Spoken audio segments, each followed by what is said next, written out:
আসসালামু আলাইকুম। কেমন আছেন আপনারা সবাই? আশা করি যে যেখানে আছেন সুস্থ আছেন, ভালো আছেন। প্রিসাইজ পাবলিকেশনের পক্ষ থেকে আপনাদের সবাইকে জানাচ্ছি স্বাগতম। সরি। তো আমরা আসলে যখন এই ভিডিওগুলো বানাচ্ছি আপনাদের জন্য, তখন আমি আসলে অনেকটাই অসুস্থ, জ্বর ঠান্ডা কাশি, কিন্তু তারপরেও আসলে আপনাদের জন্য একটা পরিপূর্ণতার জন্য আপনারা যেন একটা সুন্দর আইডিয়া পেতে পারেন যে আসলে কোশ্চেন সলভ করার মাধ্যমে কিভাবে টপিকগুলো কভার করা যেতে পারে, সেই আইডিয়াগুলো শেয়ার করার জন্যই আসলে আমাদের এই আয়োজন। তো আপনাদের কাছে কেমন লাগছে সেটা জানাবেন। আর কিছু তো সীমাবদ্ধতা থাকবেই, সেটা স্বাভাবিক বিষয়, কারণ এটা হচ্ছে এমসিকিউ ভিত্তিক ছোট ছোট ক্লাসে আমরা বিভক্ত করেছি আসলে। তাহলে চলুন আমাদের ক্লাস আমরা শুরু করি। আমরা এই টপিক থেকে পরবর্তীতে যে প্রশ্নটা নিয়ে অনেক গুরুত্বপূর্ণ, বিসিএসে প্রায় 5 থেকে 6 বার এসেছে, মানবদেহের দেহকোষে একটা কথা খেয়াল রাখবেন। এখানে বলতেছে যে কোথায় দেহকোষে ক্রোমোজোম সংখ্যা কত। তো সোজা কথা, এক কথায় আমরা জানি যে সব মিলিয়ে হচ্ছে আমাদের কত, 23 জোড়া 46টি। 23 জোড়া কত, 46টি, এবং এক জোড়া হচ্ছে আমাদের সেক্স ক্রোমোজোম এবং বাকি 22 জোড়া হচ্ছে অটোজোম, অর্থাৎ 44টি। এখন এখানে কিন্তু 44 অপশন আপনি কোথাও দেখবেন না। তো সেই দিক থেকে দেহকোষ বা মানুষের ক্রোমোজোম সংখ্যা কত, ওভারঅল আসলে এখানে 46কেই বোঝানো হচ্ছে। ঠিক আছে, 46কেই বোঝানো হচ্ছে। তো যদি আমরা আলাদাভাবে বলতাম অটোজোমের সংখ্যা কত, তাহলে বলতাম 22 জোড়া, সেক্স ক্রোমোজোম হচ্ছে 1 জোড়া। ঠিক আছে, তা আমাদের হঠাৎ করে না এই ধরনের প্রশ্ন দেখলে একটু খটকা লেগে যায়, আসলে ওইটা কী হবে, 23 হবে, 22 হবে, নাকি 1 জোড়া হবে। আচ্ছা যাই হোক, জীবের বংশগতির বাহক কোনটা? আচ্ছা, বংশগতির বিষয়ে যদি যাই, অবভিয়াসলি আমাদের সেখানে নিউক্লিয়াসে যেতে হবে। নিউক্লিয়াসের মধ্যে আছে ক্রোমাটিন তন্তু বা ক্রোমোজোম, সেই ক্রোমোজোমের মধ্যে আছে রাসায়নিক গঠনে আমরা পাবো ডিএনএ, ডিএনএর মধ্যে আমরা পাবো জিন, যা জীবের বৈশিষ্ট্যকে নিয়ন্ত্রণ করে। আলটিমেটলি বংশগতির যে বাহক বা বৈশিষ্ট্যের প্রকাশ ঘটাতে গেলে অবশ্যই ক্রোমোজোম। বংশগতির বাহক হচ্ছে ক্রোমোজোম।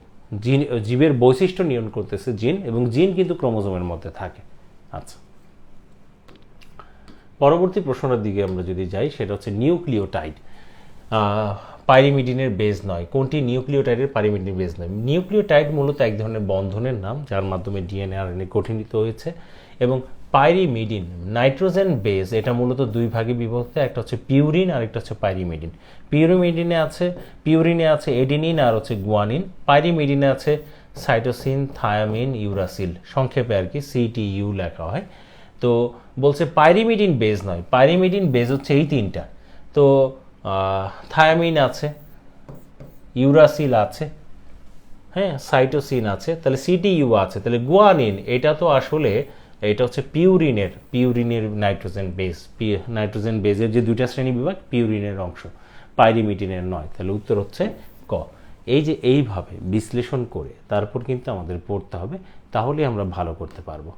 আচ্ছা, এর পরবর্তী প্রশ্নটা দেখেন, বলতেছে যে ডিএনএর অণুর আণবিক গঠন বলতে যেটাকে বোঝানো হয় সেটা হচ্ছে ডবল হেলিক্স, পেঁচানো সুতার মতো বা পেঁচানো সিঁড়ির মতো। এই যে এর সাথে আবিষ্কারের সাথে মোট 5 জন যুক্ত ছিল। ওয়াটসন ক্রিক তো ছিল, আরও 3 জন বিজ্ঞানী ছিল। ওয়াটসন ক্রিক যখন এটা আবিষ্কার করে, তার 10 বছর পর যখন নোবেল প্রাইজ পান, তখন ওয়াটসন কিন্তু আসলে সবার সামনে বলেছিলেন যে এর পেছনে অবদান যদি বলতে চান, তাহলে আমার র্যাঙ্কিং হবে সবার নিচে, আমি থাকবো 5 নম্বরে, বাকি সবাই থাকবে সবার উপরে। তা এখন এই যে দেখুন, একটা মহানুভবতার পরিচয় দিয়েছিল এই ওয়াটসন ও ক্রিক। আসলে এটা এই আণবিক গঠন বা ডবল হেলিক্স কাঠামো ব্যাখ্যা করেছিলেন। ওয়াটসন বা ক্রিক আলাদা আলাদাভাবে ব্যাখ্যা করেননি, আর ডারউইন তো বিবর্তনবাদ নিয়ে কথা বলেছেন। আচ্ছা, এরপরে যদি আমরা একটু খেয়াল করি, প্লাস্টিড কোথায় থাকে? দেখেন, প্রোটোপ্লাজম। মনে রাখবেন, একটা কোষের কোষ প্রাচীর, সবার বাইরে যে আবরণটা থাকে কোষের, সেটাকে বাদ দিলে আপনার ভিতরে থাকে কোষঝিল্লি, এর ভিতরে থাকে হচ্ছে বিভিন্ন অঙ্গাণু।